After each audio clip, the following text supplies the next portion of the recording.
make sure I get the YouTube one going as well.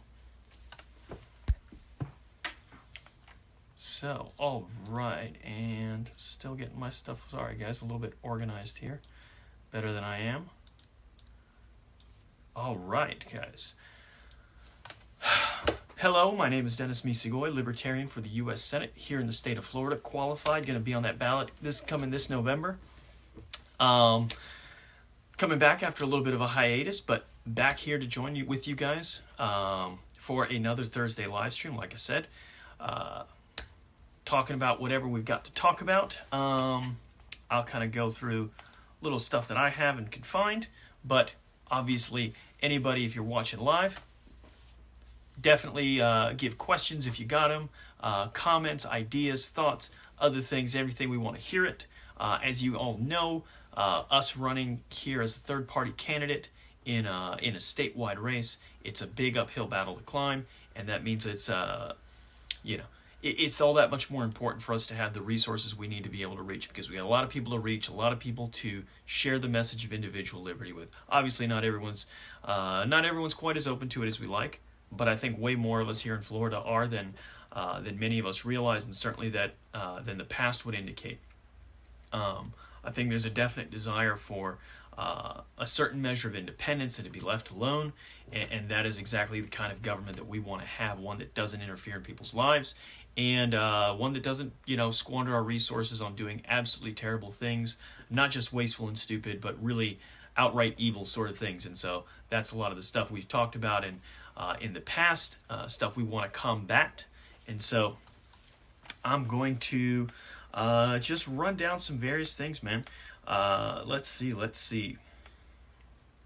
In no particular order, just going off of the recent past, I did get an enjoyment. It's been a couple weeks since I've been on, unfortunately, so just some random things from the last little bit. One of them I recall quite humorously, and as part of the whole January 6th conversation, recently watching an interview, I believe it was with CNN, John Bolton, former National Security Advisor, former ambassador to the United Nations, and a couple other positions, I'm sure, in the federal government.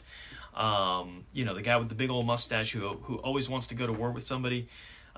He was talking about the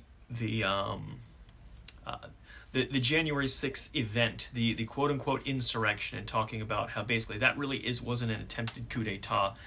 His rationale for this was because it wasn't really well thought out, because Trump isn't that intelligent, and et cetera, which is pretty funny. And as part of that conversation, he says, well, wait a minute. Hey, look, when the interview, I believe it's Jake Tapper, tries to correct him and saying, well, you don't have to really be smart to do that. And he's like, I disagree. And he's like, as somebody who's planned coup d'etat, in other places, not here, it's a tacit admission, but still an open admission of the fact that this is what our government does. We talk a lot about making the world safe for democracy and protecting and helping democracy and these sort of things in other places.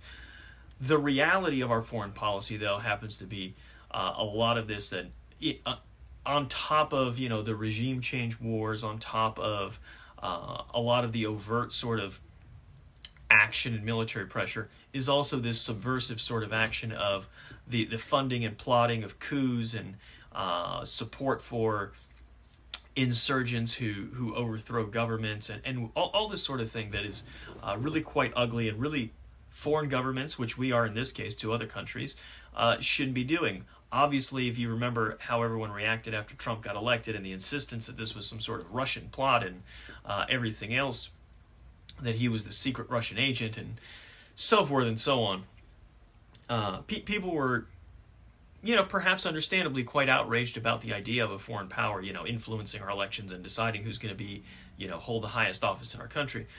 But the reality is this is something, and the thing is, for me and a lot of us who are a little more, I don't want to say so much better informed, but I think that's part of it. Also had to take a little more realistic view of our foreign policy establishment, recognize that we really don't have room to be so, what's the word I'm looking for, so offended, so outraged by something like this, because the reality is this has been our foreign policy. This has been what we do out in the world. So to be outraged about another country coming and doing it to us supposedly, which is not a ton of evidence of that, but in this case, again, we have this guy who's been a part of our foreign policy establishment for, decades, who openly mentions, just comfortably, unremarkably, just sort of in passing, mentions the fact that, hey, as someone who's planned coup d'etat, it actually does take us so much work, and I made just a little video with that, that includes, of course, very importantly at the beginning, the fact that this is a man who Marco Rubio, our incumbent senator, says he knows very well and he endorses and supports. So however you want to take that, I take it a couple different ways. Number one is that, and this is the main thing, is the fact that this is the character of our foreign policy establishment, which is to subvert the self-determination of other countries, but to overthrow governments, to interfere, to intervene in the affairs of other countries in ways that the founders of this country never envisioned, never would have supported, and that most of the American people would never support if they really understood what was going on. I think the vast majority of people would agree with the idea that we should mind our own business, that we shouldn't be spending all this crazy amount of money, and we shouldn't be trying to play kingmaker in every country in the world. Does that mean that there will be some people in charge who don't like us? Sure, but what is the reason they don't like us? Because we keep trying to control their countries. It's not a surprise that anyone wouldn't like some other country coming in and doing it. We don't like the idea of it, so why would anyone else? And yet here we are. So, but that's the nature of our foreign policy establishment. Marco Rubio really likes that. He's a part of that foreign policy establishment, given like his committee memberships over the many years. And if you just look at what he's put out there and what he's stated, his views on this kind of stuff, there's no surprise. He would love to. He'd love to see Bolton help plan a coup in Iran, and I'm sure plenty of other places in Syria and other countries where these guys are really advocates for having an antagonistic relationship with those sort of countries. Speaking of, but yeah, that's part of the character of it. If you want to take another angle on it, for those Republicans who are maybe unsure about who they want to support in this Senate election, because I know we've got a little bit of traction with some Republicans. Just remember how good and loyal a part of the Trump team in the White House John Bolton was as a national security advisor, and what he's talking about now. Now in the aftermath of the Trump presidency and certainly with the January 6 hearings and everything else, and his sort of perspective on that. And again, this is a guy who's Marco Rubio approved. So if you want to connect those dots, be my guest. There's plenty of other reasons to dislike Marco Rubio, but I'll take any ones I can get. John Bolton is not someone I would ever endorse. I certainly don't know him personally. I don't know him well, but I know enough about the policies he advocates and the kind of work he's involved in to not want that guy anywhere in any position of power in the federal government whatsoever. We don't need people like that. We don't need people who are advocating for intervention in other countries and looking to instigate conflicts and looking to escalate conflicts. We need the opposite. We need to de-escalate. We need to withdraw. We need to withdraw from conflict. We need to engage. We need to initiate peaceful interaction, positive interaction that benefits all parties. Open and free trade with all nations, entangling alliances, and certainly wars, ideally with none. No war. We should not be waging a war for any reason other than to defend ourselves. And frankly, there is no serious threat to the United States 30 years after the end of the Soviet Union. So that's a little bit of the rant on there. Keeping on a little bit on the foreign policy tidbit is, of course, President Biden recently, they had the nice photo op of the fist bump with Mohammed bin Salman, Crown Prince of Saudi Arabia. What can you really say? For those of you who are keeping track, back when Biden was running as a candidate for the presidential nomination from the Democratic Party back in 2019, campaigning to become president, but also to win the party's nomination, he had a number of statements out there, both in speaking on the debate stage, as well as social media posts, like on Twitter. You can go find it still, where he talks about, we're going to hold countries accountable for their human rights violations, for their human rights record. These countries, and he talked about Saudi Arabia being a pariah, which would certainly, if that were true, would be a big departure from what certainly past administrations have done, probably for my entire lifetime, but certainly within the last couple of decades, where we've been heavily involved, much more heavily involved in the Middle East, I would say, since the beginning of the war on terror after the 9/11 attacks, which, by the way, 15 of the 19 hijackers were, after all, Saudi citizens. Fun fact, and of course you can also look at the whole 28 pages issue of the fact of Saudi Arabia, or those within Saudi Arabia's establishment who were actively supporting the plot that went on to commit the worst terrorist attack in the history of our country. So plenty to unpack there, but as I mentioned, that's what Biden was talking about as he was running for president. Obviously, since he's been president, it's been quite a different story. There hasn't been a withdrawal of support for Saudi Arabia. There hasn't been a withdrawal of support for Saudi Arabia's war in Yemen. As a matter of fact, last month, or at least that's when it was announced, or when it was shared with Congress, that the president had sent U.S. troops into Yemen to help the Saudis. This is given under the guise of fighting Al-Qaeda over there, and alleged to be done under the authority given, the authority to use military force that was given in 2001 in response to the 9/11 attacks, which again were not perpetrated by anybody with anything to do with what's going on in Yemen today. It has absolutely nothing to do, but this is, again, when Congress gives this kind of broad authority, even something like the War Powers Act, which is maybe the intent was to put some kind of restraint, but actually does the opposite because it legalizes war in a sense by the president. I would still argue is not constitutional, because you can't really just pass a bill that is going to, Congress can't just pass a bill that is then going to override the Constitution, where the Constitution gives Congress the authority to declare war,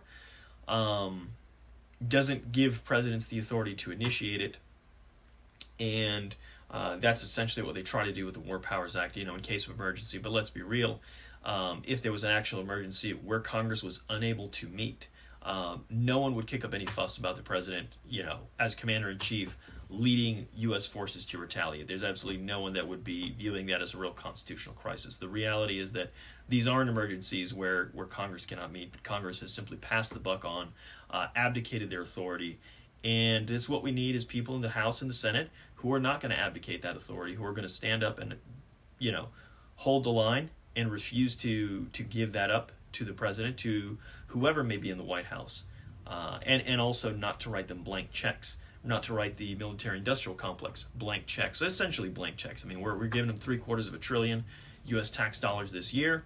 The numbers that I've seen for what's being proposed for next year go over $750 billion, over $800 billion. It's insanity, especially when you think about it in context to the rest of the world. It's not like China or somebody else is nipping at our heels. We're talking about us spending like triple what China does, and more than the next, 8 or 9 countries combined, basically. So it's horrible, and it's something that it's important for everybody to know that, your Republican incumbent senator, Marco Rubio, he will vote for all those and has voted for all those military spending increases. The likely Democrat challenger, she has to get through a primary coming up next month, but Val Demings, the likely Democratic nominee, she votes for all of them too. She votes for every one of those NDAAs, every military spending increase. So if you elect one of those two, is guaranteed to go on, at least as far as the Florida Senate seat's concerned. You're still going to get somebody who's rubber stamping that versus somebody who's standing up against it. And it's what we need. We need people in there who are going to stand up against it, set the example. Obviously, one vote is not going to change everything, but we've got to stand up and we got to set the example. I want to see Florida set the example by electing a senator.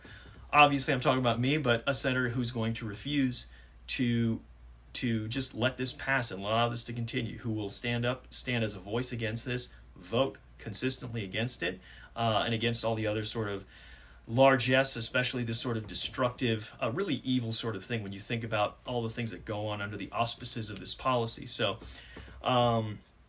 it really is something that we cannot overlook, we cannot turn a blind eye to. And so we really, this is one of the most important things we can do, and it's one of the reasons why I'm running it. The foreign policy, the impact that it has can't be overstated. It may not seem that way. Sometimes we look at this and we go on autopilot and we forget about it because it's not happening in our front yards. It's not like the inflation that we're feeling every time we go to buy something at the supermarket or when we go to put gas in our cars. But it's something that needs to be understood. But again, kind of getting back to it, I keep getting sidetracked. I didn't want to say sidetracked, but I go kind of off in these little tangents. Relevant still, because we're talking really about the policy here. But, again, the contrast between what Biden said and what he's doing, again, actively supporting the Saudis. And we had the great photo op as he was going over there recently of him giving a fist bump with Mohammed bin Salman.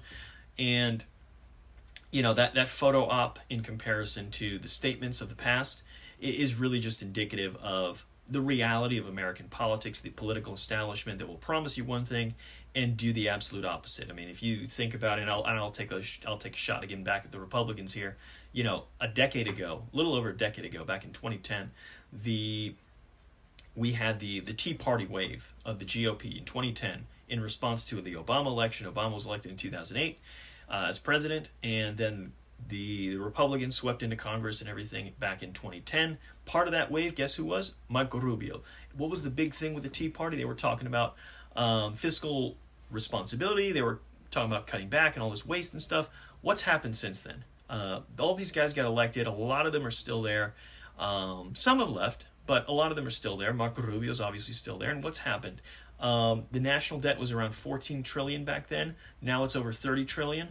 Obviously, you can't blame any one person for it, but how many of those guys stood steadfast against this stuff?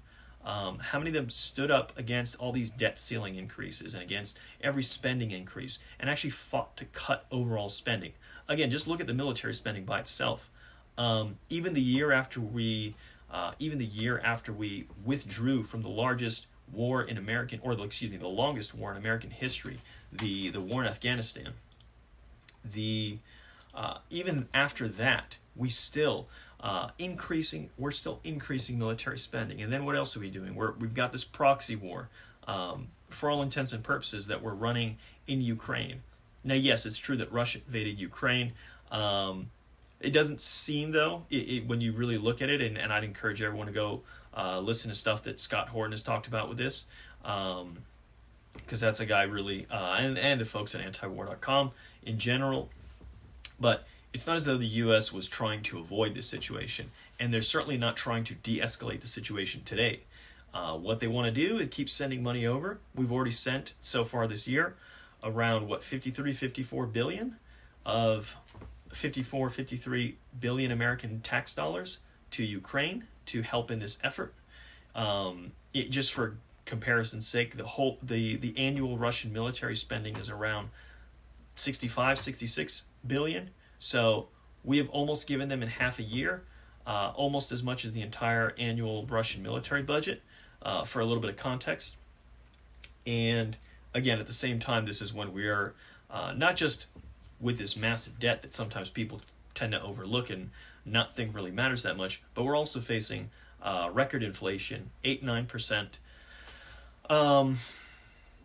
We might have gotten a little bit of relief in gas prices, but that's the sort of marginal change in prices that happens based on other factors in the market. It doesn't really deal with, and this is really where all their efforts to try to offset this are really going to fail, and it's going to show, is the fact that the big swing in prices has to do with the inflation. Okay, there's no getting around it. You can't print trillions of dollars within a couple of years, have this massive increase in the money supply, and not expect prices to be affected. Prices are affected because everything's priced in dollars. Money is one half of every transaction. That's why it's so important. And that's why it's so disruptive when the money supply is manipulated in this kind of way. Certainly there's always going to be some kind of volatility in the value of any currency. going back, if you have a gold-backed currency or backed by anything else, really, there's going to be some sort of volatility in it.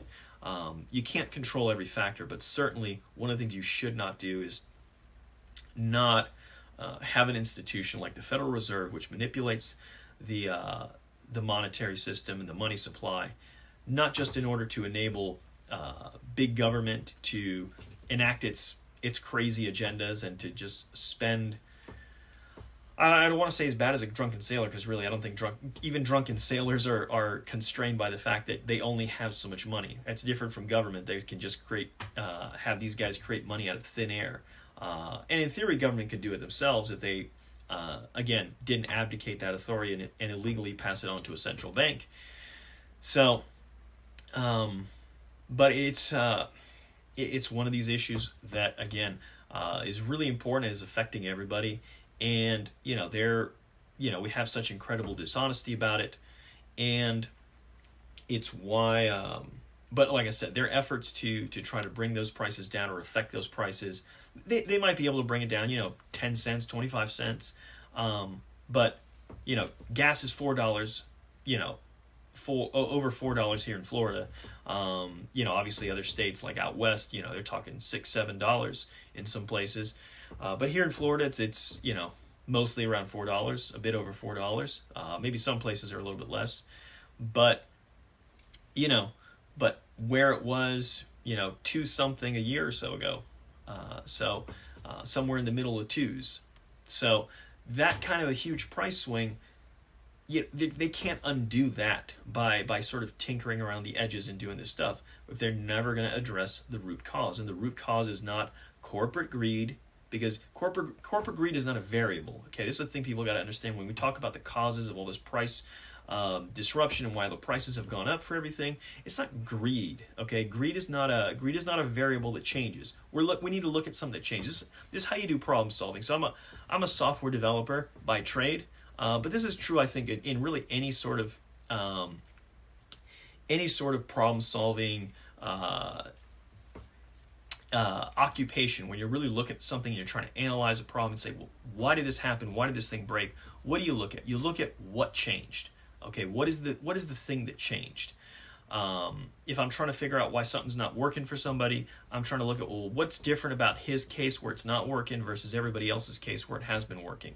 So in the case of prices going up, you have to say, well, what changed? Okay, why did inflation go from 2 or 3% to 8 or 9%, okay? And it ain't corporate greed, because corporate greed is a constant. Greed in general, human greed, is a constant. It's there. It's been there. It's always going to be there. Most likely. I mean, maybe we'll reach an elevated state at some point before the second coming, but realistically, and again, it's not...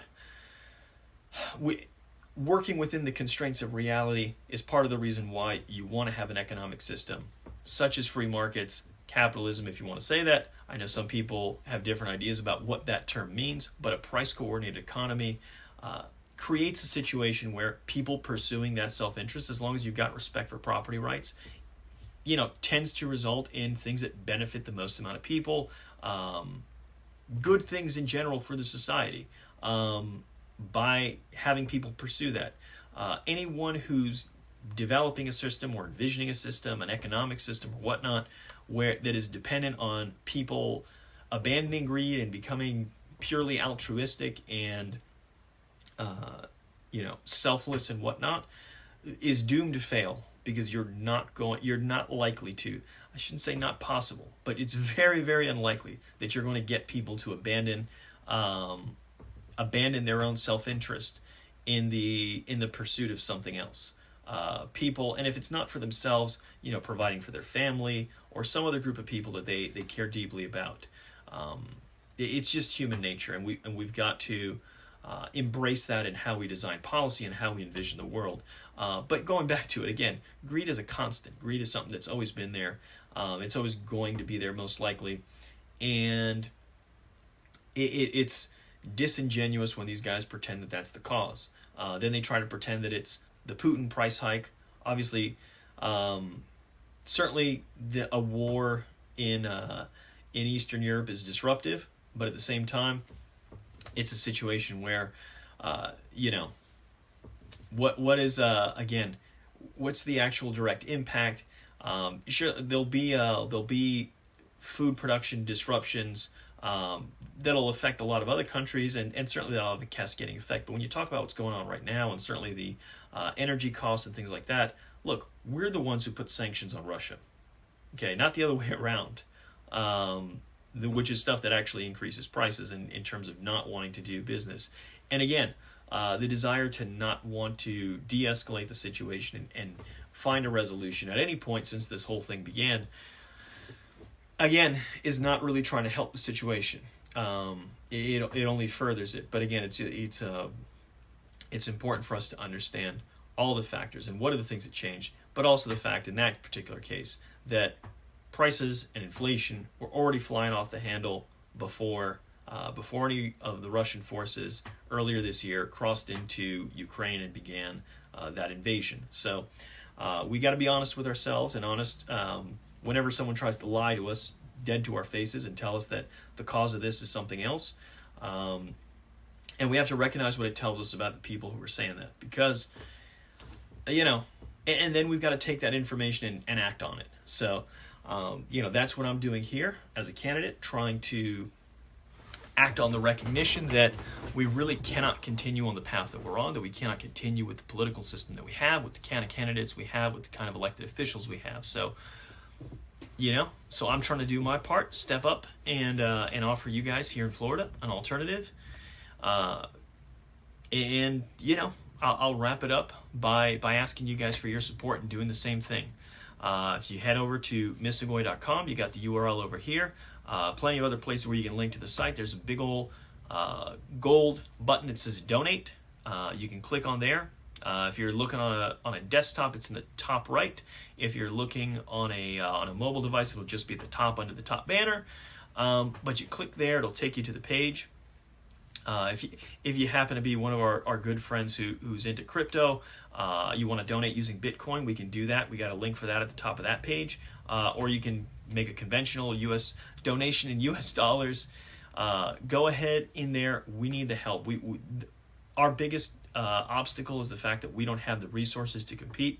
Or I shouldn't say the resources to compete. We're not going to match the same numbers, and I don't have any illusions of that, but we don't need to. Our message is better. We don't need to flood people, overwhelm them with pictures of me and all these fancy slogans. All we need is to reach them with the message, and that still has a cost.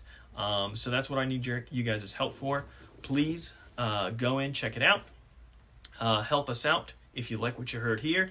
If you like what you see there, when you look at the issues that we're talking about and everything else, I'll add in before I wrap it up. Monday morning early, 7:30 Eastern Time, I'll be on streaming with D.L. Cummings, Liberty Dad Podcast. Go check him out. I'll probably post a link to that when there's something ready for it. We may be live. Probably, I think we're going to be live. We'll see. So check that out. August 4th, I'll be in Ocala for a candidate forum. I'll be posting a link to that soon on social media as well. Let me see. What else do we got coming up for sure? Well, I'll keep that there for now in terms of events, and we'll have more to come to be sure. So thank you guys for joining me. I will wrap it up there, and if not sooner, I will talk to you guys next week, and check out on Monday as well. All right, guys. Thank you, and take care. Bye.